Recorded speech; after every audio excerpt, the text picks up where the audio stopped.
Have you ever felt like you're pretending to be someone else?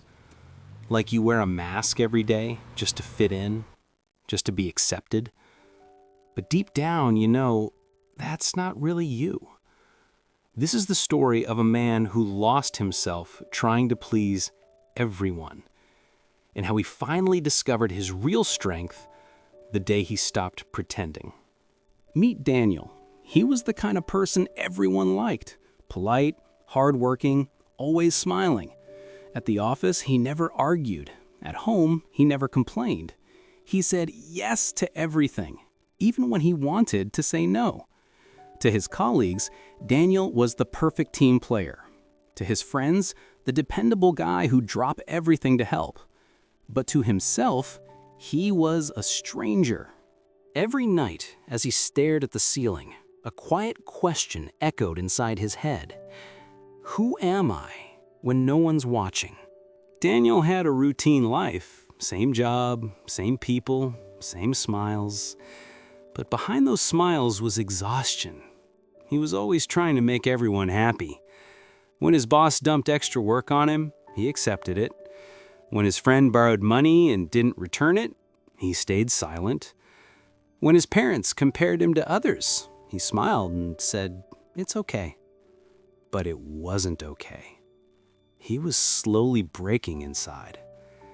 One day, his best friend Ethan said something that hit him hard. "Daniel, you're too nice for your own good. People walk all over you." Daniel laughed it off. But later that night, those words kept echoing. People walk all over you. He realized he'd built his entire life around keeping others comfortable, even if it meant being uncomfortable himself. Weeks passed, and things got worse. At work, his boss started relying on him for everything. Daniel will do it. Daniel won't say no. He became the office problem solver, but not because he wanted to be, because he was afraid not to be. Then one Friday evening, his boss asked him to stay late again. It was his sister's birthday. She had been waiting for him all week. But Daniel stayed back, as always. By the time he got home, everyone had left. The cake was half eaten. His sister was asleep.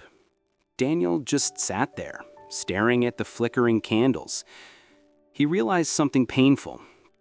He was losing the people who truly mattered, while trying to please people who didn't care at all.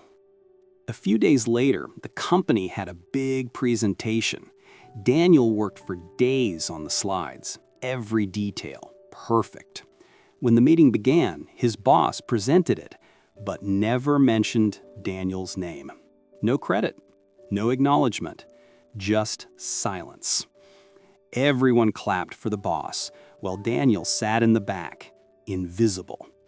For the first time, anger burned inside him, not at his boss, but at himself, for letting this happen, for staying silent all his life. That night, he didn't go home. He walked for hours, under the streetlights, thinking. He thought about how he'd been living like a shadow, always following others, never leading himself. He thought about his childhood, how he once dreamed of becoming an artist, but gave it up because people said, "You can't earn from that." He thought about how every time he made a choice, he made it based on fear, not truth. And that night, he made a promise to himself. No more pretending, no more masks. I'll find who I really am. The next morning, Daniel did something that shocked everyone. He resigned. His boss stared at him, surprised. "You're quitting? But you have everything here. Stability, respect, a good name." Daniel smiled. "Maybe, but I don't have myself." He left the office that day with nothing. No job, no plan, just clarity.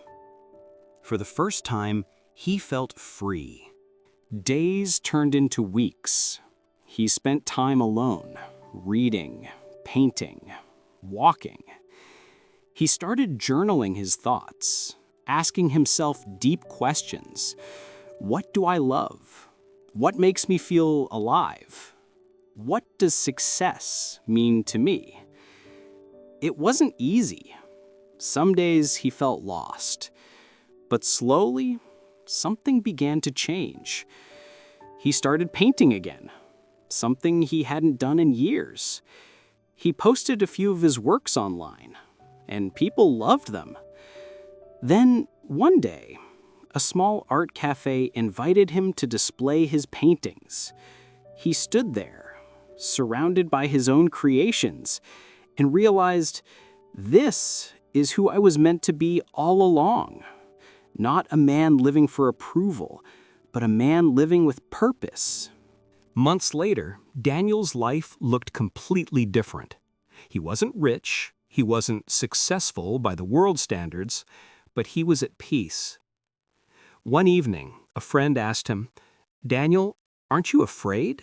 You gave up your stable life for something uncertain." Daniel smiled. "I used to think strength meant doing what everyone expected. Now I know real strength is doing what's true to your heart." Maybe you felt like Daniel too, wearing masks, hiding your dreams, pleasing everyone except yourself.